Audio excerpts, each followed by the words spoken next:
Hi guys, in this video I'll explain about fragment and its life cycle. What is a fragment? A fragment is a part of activity's user interface. An activity can have multiple fragments. This is an activity which is a single screen, which contains two fragments embedded in activities XML. These two subdivided parts are fragments. To include a fragment in activities view or the XML, we do that by using fragment tag. Similarly, we can use many fragments in an activity. To create a fragment file, we start by creating a class, fragment A, which is a subclass of android.support.v4.app.fragment. This makes your fragment compatible with older Android OS version. Before embedding a support fragment in an activity, make sure the activity extends App Compact Activity or Login Activity, which adds support for the Fragment Manager to all Android versions. The second way is to add a fragment dynamically in Java using Fragment Manager. The Fragment Manager class and the Fragment Transaction class allows you to add, remove, and replace fragment in the layout of your activity at runtime. In my case, I'm using a placeholder, which is a frame layout in my activities XML, where the fragment is inserted at runtime. Then you can use Fragment Manager to create a fragment transaction which allows us to add fragment to the frame layout at runtime. You must call commit to add changes to the fragment transaction.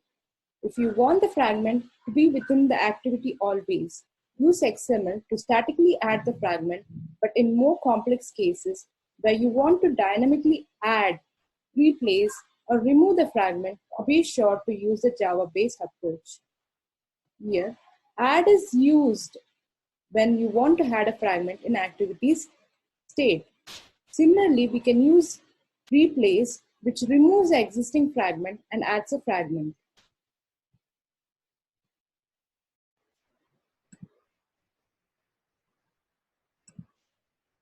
Here, when I press back, the app closes instead of going to the previous screen, which had the Hello World text and Start Counting button.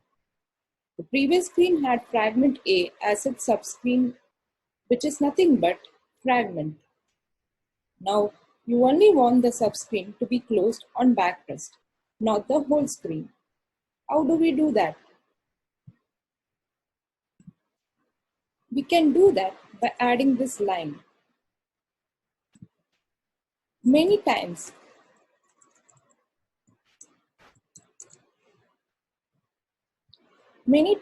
I've observed when adding a fragment to the backstack, Android developers most commonly use add to backstack with a null. This is not recommended. So it's better to use a tag instead. This tag identifies a particular backstack record, which is a record of what occurred in a particular transaction.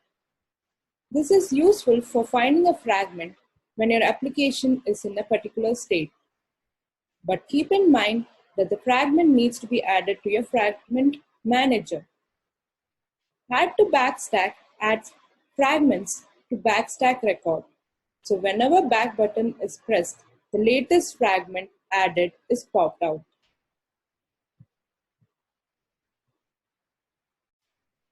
Now, let's discuss about fragments lifecycle. When the fragment is added, these are the lifecycle callbacks called. When the fragment is removed, these are the lifecycle callbacks called. On attach. On attach is called when a fragment is connected to an activity.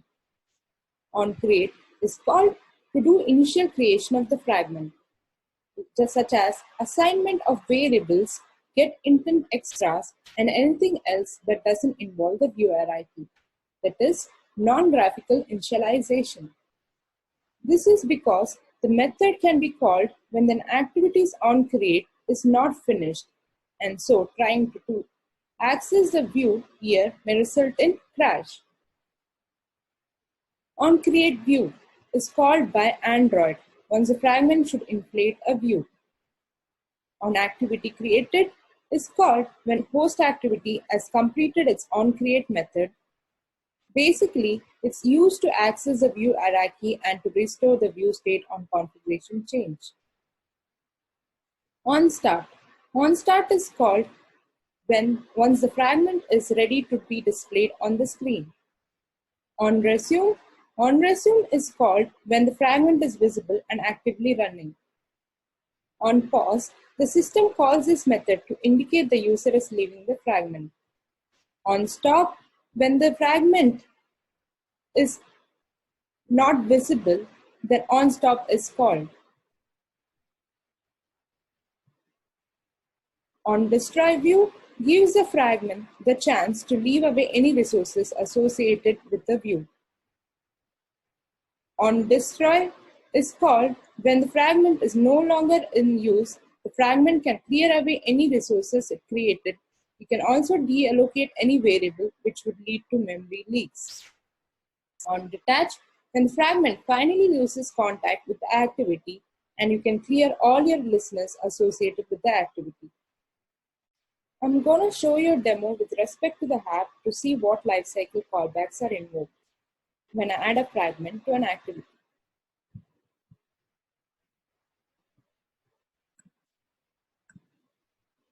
So when I added a fragment to an activity, these were the lifecycle callbacks called: on attach, on create, on create view, on view created, on activity created, on start, on resume.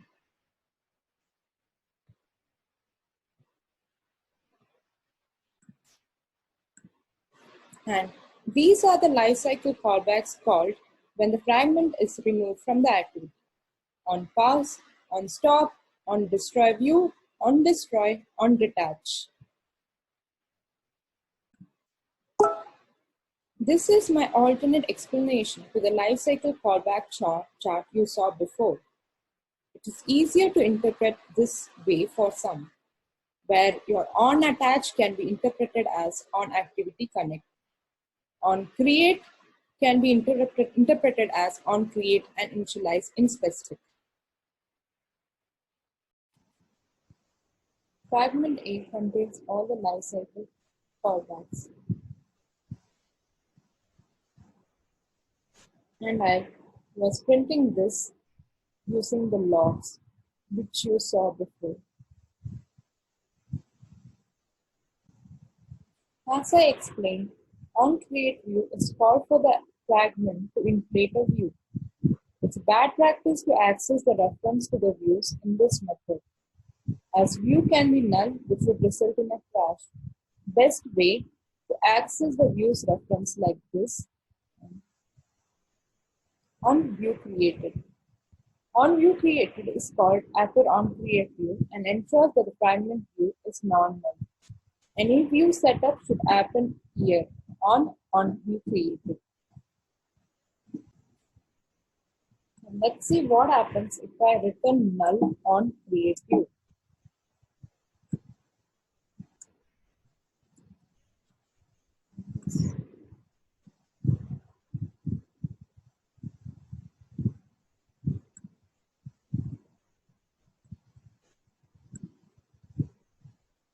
When I add a fragment to the activity, these are the lifecycle callbacks called.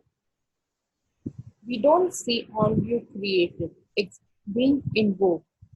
That's because on view created is called only when on create view successfully returns a view which is non-null. Now, let's talk about how to pass the data from fragment to activity and vice versa.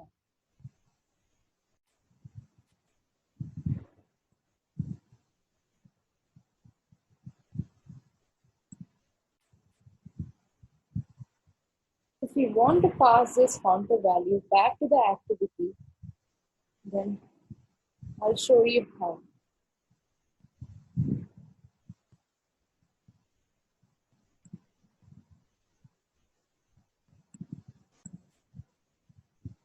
To pass the data from a fragment to an activity, you can do that by creating an interface and assigning this interface to onAttach callback.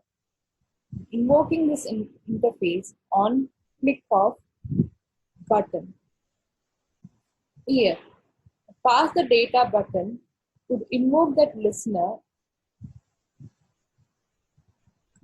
and send the data to the activity. In your activity, you implement that interface. And onViewSelected overriding method gets called, where you set that counter text. Also, if you want this counter to be passed to the fragment,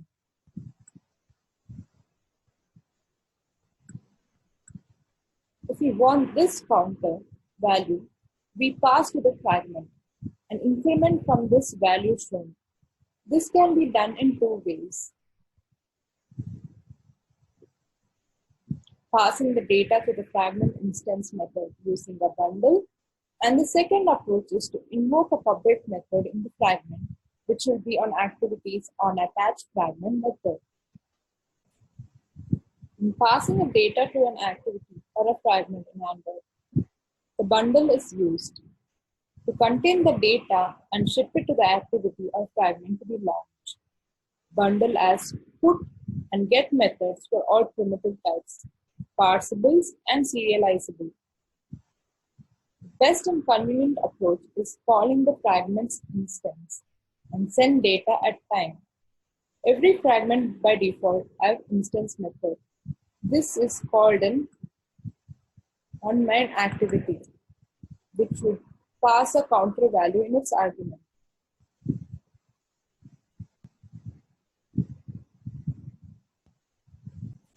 The second approach is to call a public method on the fragment, setSaveCounter, which is a public method in the fragment, and you pass a counter value in its argument, and it is assigned to this counter variable, which would be set on the fragment's text view. Now, let me give you a demo on how onResume and onPause are removed when the user leaves or is interrupted and then resumes on interruption. Here, when I minimize the app, the counter stops incrementing. So when I resume again, it starts from the point where it has stopped. This is done on resume, where I initialize the counter up to 30 seconds and start. Here, on resume, I start the timer from the point where the counter was paused, up to the remaining time, which is 30 seconds minus the pause counter value in millis. On pause, I stop the timer. On destroy, I release the resources such as a timer variable here to free up the memory, and also on detach, I release the listener which was initialized on attach.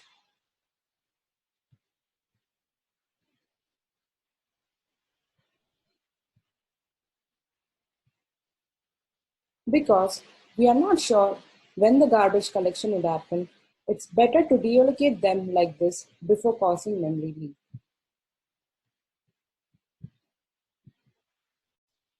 Now, let's talk about why we use onCreateView and onActivityCreated.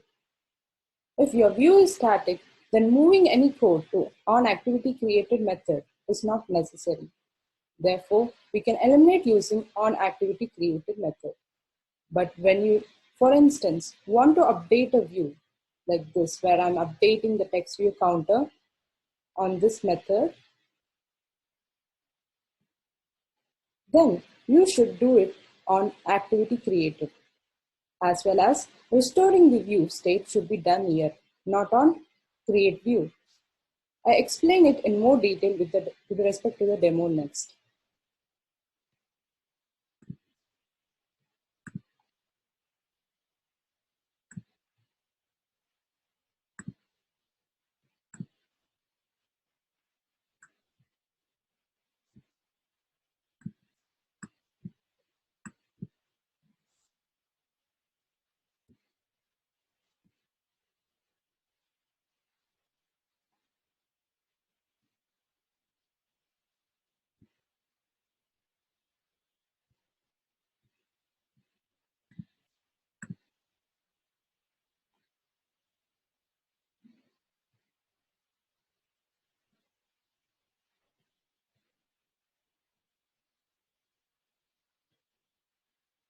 So when I change this to landscape orientation, or when I change the orientation of the screen, the counter is reset.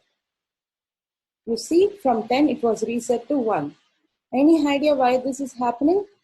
Well, this happens when there is a configuration change. When configuration changes during runtime, such as screen orientation, keyboard availability, and language, Android usually destroys applications' existing activity or fragment and recreate it. Android does this so that application can reload its resource based on the new configuration. The restart behavior helps application to adapt new configuration by automatically reloading the application with alternate resources that match the new device configuration. Proper handling of orientation changes makes rich user experience for the application, and it also avoids memory leaks. To handle these configuration changes, Android provides callbacks to save your application state before destroying either activity or fragment. In the same, it also provides to restore the application state when it is recreating them. I restore the counter value on save instance method. On save instance state method gets called typically before or after onStop. It gets invoked whenever the home button or the change the orientation of the screen. So it's better to save the counter state on that, like I'm doing here.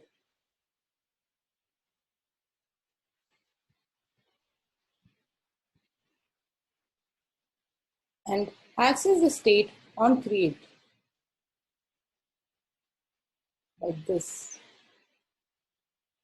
Because on create is called before on activity created.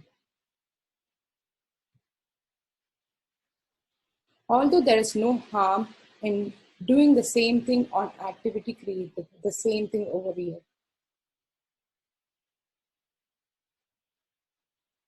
Remember, we can't access a view on create like this. The counter text view, I can't do the same thing over here because inflating the view on create view method happens only after on create.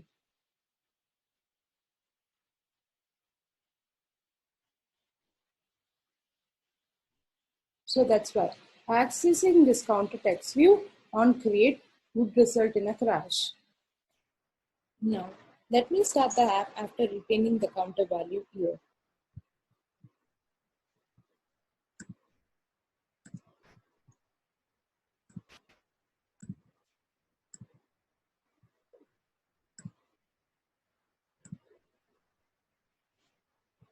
After screen rotation, the counter doesn't reset to 1.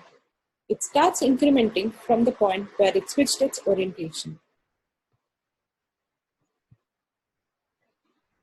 By this, I conclude the session for Introduction to Fragment and its lifecycle. Hope you like this video.